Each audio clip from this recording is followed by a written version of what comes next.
ये जो वस्तु छूटने वाली है वह छूटी है, लेकिन जो मिलना चाहिए था वह हमें भगवत श्री नारायण के सानिध्य को हम प्राप्त हुए। भगवान ने बलि को बांध लिया, फिर भी बलि अधीर नहीं हुआ, दुखी नहीं हुआ।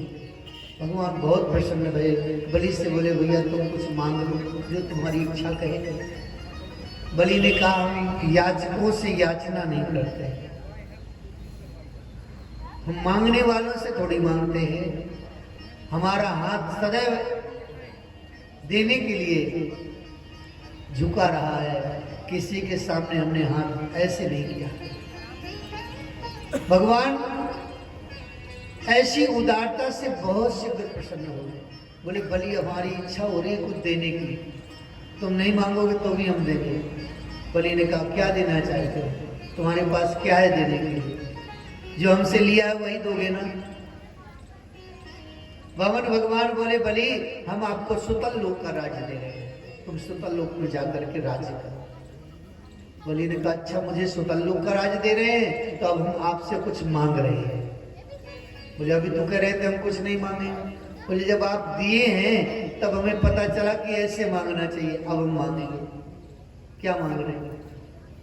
बलि ने कहा कि मैं आपसे यह मांग रहा हूं, सुतल लोक के प्रत्येक दरवाजे पर, जिस दरवाजे से मैं प्रवेश करूं या बाहर निकलूं, उस प्रत्येक दरवाजे में मैं आपका दर्शन करना चाहता हूं। भगवान बोले कि ये बलि तुम क्या मांग रहे हो यानी जितने दरवाजे हैं सुतल लोक में सभी दरवाजे में? बोले हाँ हम किसी भी दरवाजे से निकल सकते हैं, हमें पहले आपका दर्शन होना चाहिए। कहते हैं आज भी भगवान नारायण सुतल लोक के प्रत्येक दरवाजे पर छड़ी लेकर के एक दरबार की तरह खड़े रहते हैं। और बलि जब बाहर से आते हैं या अंदर से बाहर जाते हैं तो प्रभु का सर झुक जाता है और बलि की जय जयकार करते हैं कि महाराज बलि की जय जयकार हो। जैसे एक सेवक होता है स्वामी के यश के गुणानुवाद को गाता है, वैसे भगवान नारायण बलि के द्वार पाल बन करके बलि की यश का वर्णन करते हैं।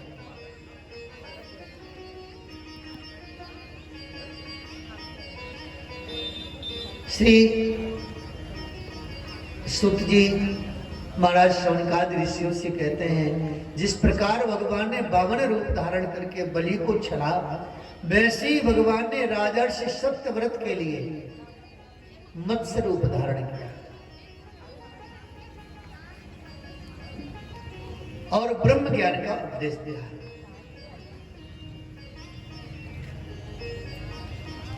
हयग्रीव नाम के दैत्य का संहार किया भगवान ने और 4 वेद ला करके ब्रह्मा जी को प्रदान किए।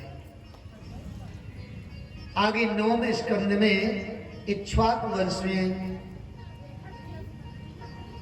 महाराज नभग के नाभाग के महाराज अम्बरीश और अम्बरीश चक्रवर्ती सम्राट होकर के इन्होंने भगवान की भक्ति करी। अम्बरीशो महाभागः सप्तदीपवतीं मही अव्ययां च श्रियं लब्ध्वा विभुवं चातुलं भुवि।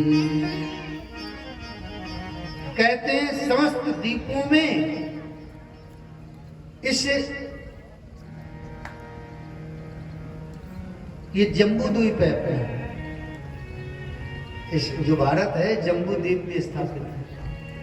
इस जम्बू द्वीप के चक्रवर्ती सम्राट थे अम्बरीश।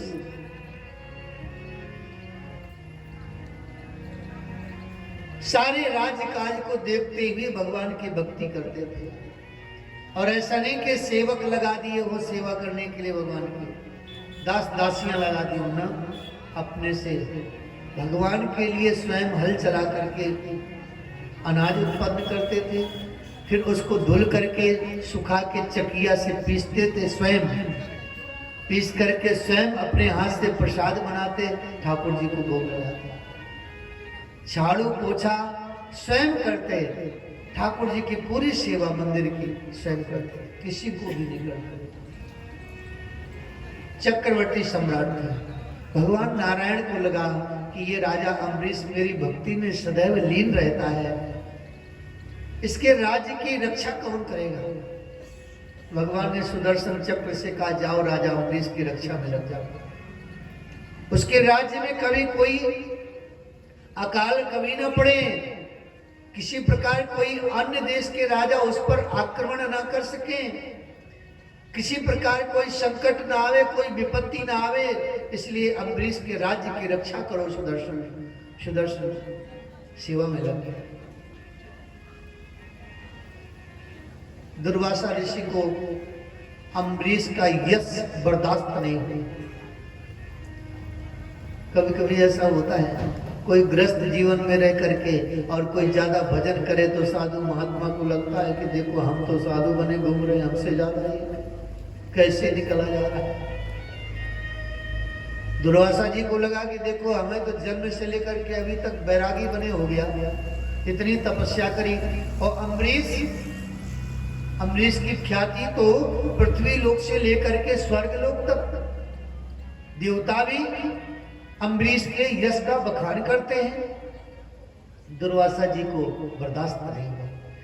दुर्वासा जी अम्बरीश की तपस्या को नष्ट करने के लिए चल पड़े।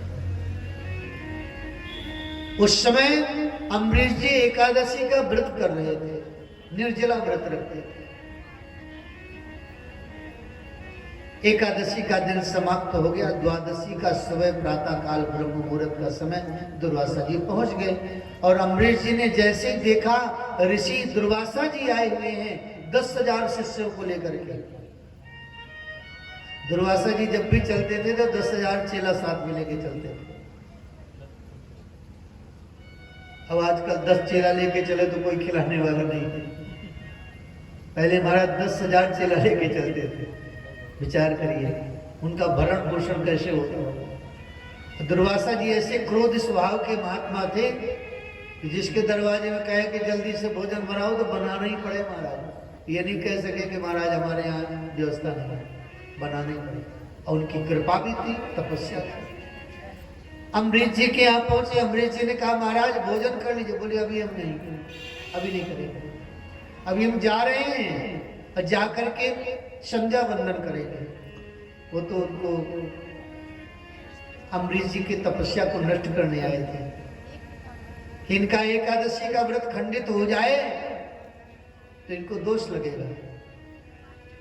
अब दुर्वासा जी संध्या वंदन क्या कर रहे हैं, वो तो देख रहे हैं कि कब द्वादशी खत्म होए, त्रयोदशी लगे। और द्वादशी में अगर एकादशी के व्रत का पारण नहीं हुआ तो एकादशी व्रत खंडित हो जाता है। अब द्वादशी खत्म होने वाली थी। अम्बरीश जी ने अपने गुरुजनों से पूछा, गुरुदेव ऋषि को निमंत्रण दिया है, अगर उन्हें भोजन कराए बिना ही हम भोजन कर लेते हैं, एकादशी के व्रत का पारण करते हैं, तो एक अतिथि का अपमान होगा। गुरुजनों ने कहा चिंता मत करो राजन, तुमने निर्जला व्रत किया है, इसलिए भगवान के चरणामृत को ले सकते हो। शरणामृत को ले लेने से तुम्हारा व्रत भी सुरक्षित हो जाएगा और अतिथि का अपमान भी नहीं होगा। अम्बरीश ने श्री शालिक राम भगवान का स्नान करा के जो तोयम जो जल था उसका पान कर लिया। दुर्वासा जी यही तो देख रहे थे कि अम्बरीश व्रत का पारण करे तभी हम जाए। दुर्वासा जी तुरंत वहां आ गए, क्रोध में बिल्कुल लाल खड़े हैं। अम्बरीश जी हाथ जोड़ करके खड़े हो गए, महाराज चलिए भोजन प्रसादी तैयार है। दुर्वासा जी ने क्रोध करके कहा, मूढ़ पाखंडी, तूने मुझे आमंत्रित किया और मुझे बिना कुछ प्रसाद पवाए व्रत का पारण कर लिया। अम्बरीश जी ने कहा, महाराज मैंने कुछ प्रसाद नहीं लिया है, भगवान का चरणामृत लिया है।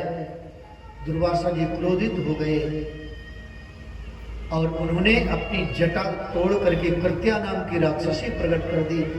कहा इस राजा को नष्ट कर दो, समाप्त कर दो।